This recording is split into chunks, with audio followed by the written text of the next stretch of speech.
বিসমিল্লাহির রহমানির রহিম।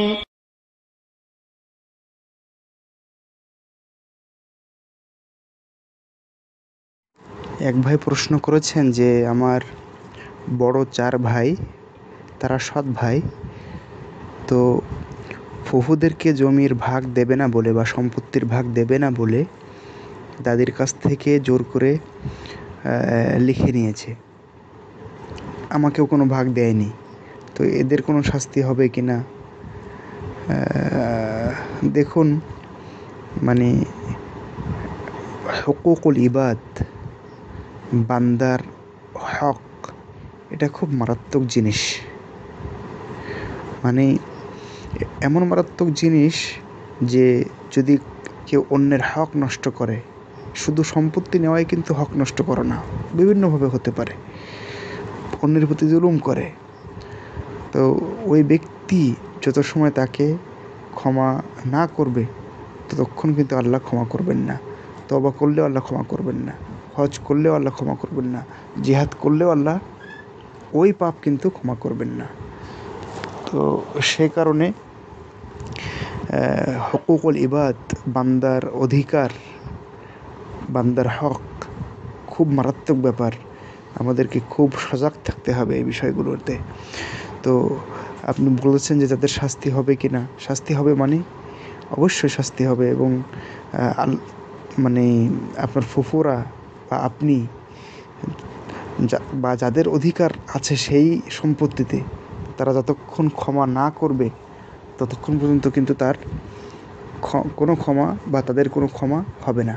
এমনকি মহান আল্লাহও তাদেরকে ক্ষমা করবেন না। এবং তারা এই বিষয়ে তওবা করলেও আল্লাহ তাদের তওবা কবুল করবেন না। কাল কিয়ামতের ময়দানে হাদিসে এসছে, রাসূলুল্লাহ সাল্লাল্লাহু আলাইহি ওয়াসাল্লাম বলছেন, আয-যুলমু যুলুমাতুন ইয়াওমাল কিয়ামা, যে জুলুম, অত্যাচার, এটা কিয়ামতের দিন অন্ধকার হবে, জালেমের জন্য অন্ধকার ডেকে আনবে। এরপরে হাদিসে স্পেশালভাবে এসছে, রাসূলুল্লাহ সাল্লাল্লাহু আলাইহি ওয়াসাল্লাম বলছেন যে মান যালামা মিনাল আরদি শাইআন তুওয়িকাহু মিন সাবঈ মিন সাবঈ আরাদিন। সহিহ হাদিস এটি, যে ব্যক্তি সামান্যতম কোনো জমিন, ভূমি, সম্পত্তি, বিশেষ করে জমি ফাঁকি দিবে, জোর করে জুলুম করে নেবে, তাকে কাল কিয়ামতের ময়দানে ভূপৃষ্ঠ থেকে সর্বনিম্ন পর্যন্ত যত দূর যায় 7 জমিন, তার মানে যতটুক ফাঁকি দিয়েছে অতটুক পরিমাণ একদম নিচ পর্যন্ত তার গলায় ঝুলিয়ে দেওয়া হবে। তো বা কেউ বলছেন যে তাকে বলা হবে যে এটা নিয়ে হাশরের ময়দানে যাও, এভাবে তাকে শাস্তি দেওয়া হবে। এবং তার শাস্তির ভয়াবহ হবে, খুবই মারাত্মক।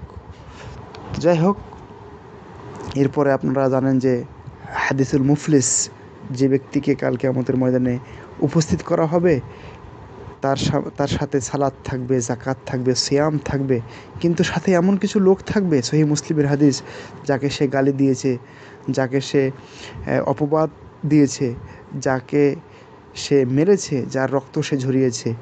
এরপরে কি হবে? ওই ব্যক্তির সালাত, সিয়াম, যাকাতের নেকি এই লোকগুলিকে দেওয়া হবে। দিতে দিতে দেখা যাবে যে তাদের সেই অধিকার এখনও পূর্ণ হয়নি। তখন কী করা হবে? ওই লোকগুলির গুনাহ এই লোকটাকে দেওয়া হবে এবং অবশেষে তাকে জাহান্নামে নিক্ষেপ করা হবে। মহান রব্বুল আলামিন আমাদেরকে বান্দার হক, আল্লাহর হক, সর্বপ্রকার হক যথাযথভাবে মানে হক যার প্রাপ্য, যিনি, তাকে ফিরিয়ে দেওয়ার তৌফিক দান করুন এবং যাবতীয় জুলুম থেকে বাঁচার তৌফিক দান করুন। আমিন।